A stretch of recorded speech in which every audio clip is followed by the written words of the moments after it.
I've been playing Doom games since someone installed a shareware version of the original game onto one of the computers in my school's computer room.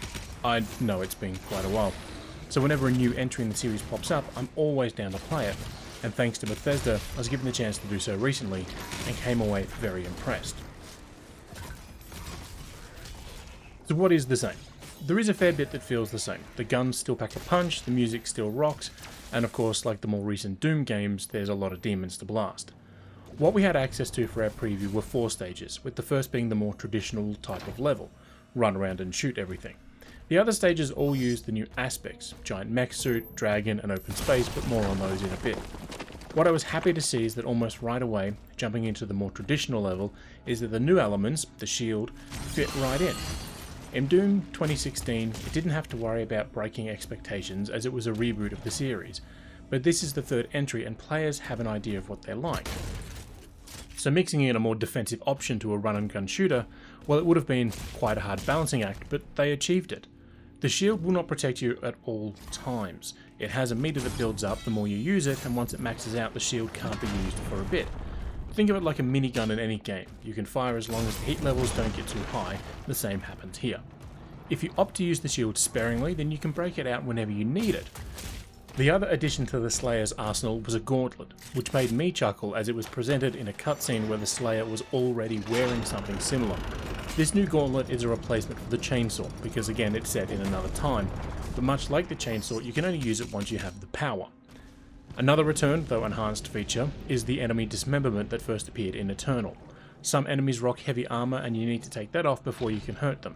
Being able to see your successes as you slowly chip away, it never gets old.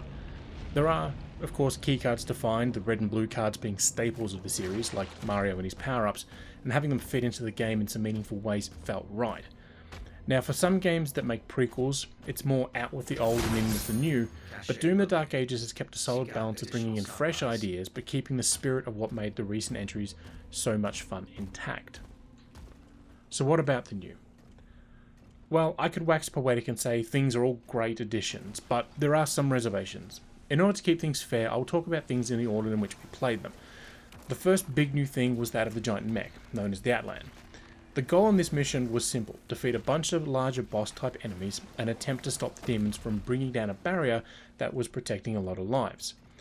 At the start, you can only unleash the fury of your mighty robot fists, and that is fine, but later on you get some serious firepower. Your fists of fury let you unleash a few jabs, but if you build up a charge, you can really wallop any who get in your way.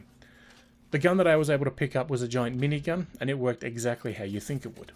But there was a catch to both options. The reflex system that you can make use of with the shield was also here, and dodging the right enemy attack would give you a boost to your attack power. It was a fun stage, but sadly due to the time constraints of the build I never got to the end, so I couldn't tell you how it ended, even if I wanted to. What I can say though is that I really didn't feel that powerful in the suit. Mostly because I felt like the game was treating the suit the same way Hollywood treats large characters. Bigger means slower. Who knows, maybe in the full game it might have them feel different.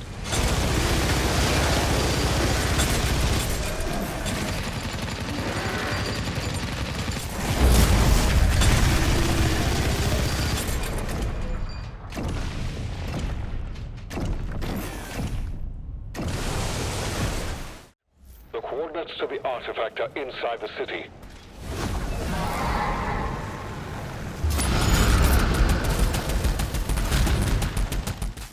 The most unique aspect of the revealed trailer was that there was a dragon, and back then we only got a glimpse of it in action.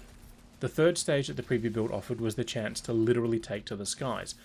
Now going in, I was not sure what to expect, but it turns out that my wildest expectations would not be enough, as the level was part Rogue Squadron and part Doom. Okay, so the latter part makes sense, but the Rogue Squadron part needs some explaining. Basically, you can fly around and make your way to objectives as you see fit. You can shoot while you fly and even boost if you want to make up time. You can attempt to strafe targets, but the developers were clever in that you can lock onto a target and basically hover in place, letting you focus on just shooting. When you are doing this, the dodge system that comes into play from the Atlan also makes an appearance here, meaning that if you dodge the right attack at the right time, you get a serious boost in power. The Doom aspects were more traditional, as I had to take down some ships but needed to complete the final part on foot. So the dragon was used to clear the way, and then I did the rest up close, and the combination felt fun.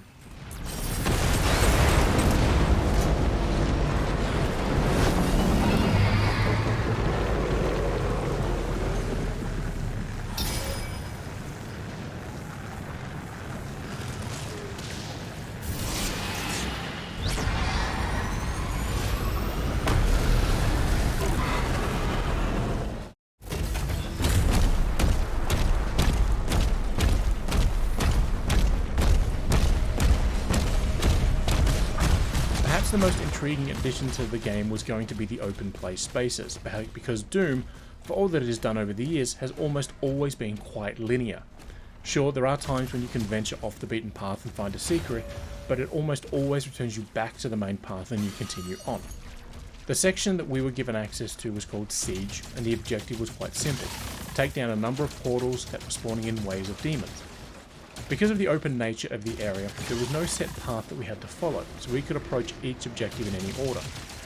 Now don't get the wrong idea, this is not open world like Assassin's Creed or Fallout, but rather a very large play space. As I ran around attempting to clear out each of the portals, I found that enemies could come from any direction, which is something unfamiliar to a Doom game. Sure, there are enemies who can spawn off to your side in rooms in past games, but they never spawn 3 rooms behind you and chase you down. This constant state of engagement meant quite literally that you will never know where someone might take a shot at you from. I often found myself getting hit from behind while I was attempting to deal with some larger foes ahead of me, and that does not begin to count the times when I was attempting to take out all the enemies spawning from a portal.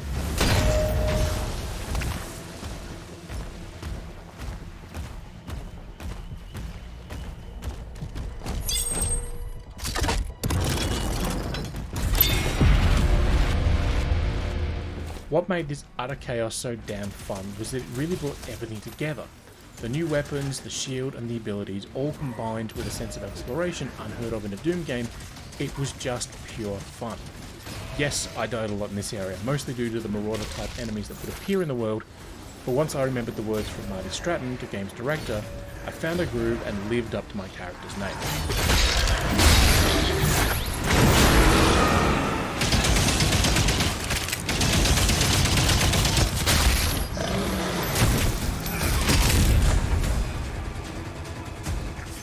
There are times in the game when you'll need to stand and fight, which is sort of anti-Doom, but it's not at the same time.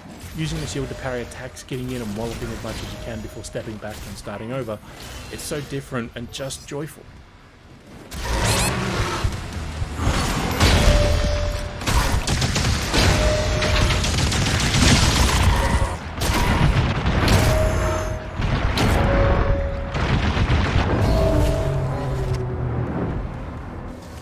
Coming into my hands-on time with Doom the Dark Ages, I knew I would have fun because it's Doom and they've always been a good time. But I honestly wasn't prepared for just how familiar everything was, even the new stuff. Yeah, we've never ridden a dragon before in a Doom game, but it was so seamlessly integrated into the experience that it just felt right. The Atlan, the giant mech suit, did feel slow, and it could be a bias from my point of view, but it was fun punching giant demons. While the game might be called Doom the Dark Ages, the series' future is looking very bright if this is the sort of fun we can expect going forward.